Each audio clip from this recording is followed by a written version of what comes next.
this video, I'm going to show you how to reset and to reprogram a Vanderbilt ACT 5E keypad. To factory reset the keypad, we need to remove the jumper link and power up the keypad for 3 seconds, then power it down and put the link back in. This clears any previous codes. To enter the programming mode, we first of all press X, followed by the default programming code. That's 9999. And the first thing we need to do is add a new user access code.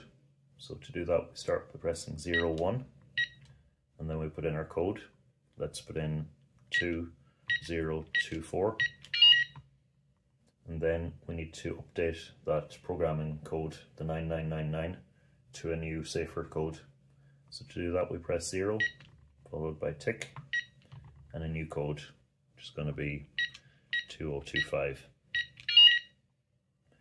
To exit, we just press X, and that's everything saved.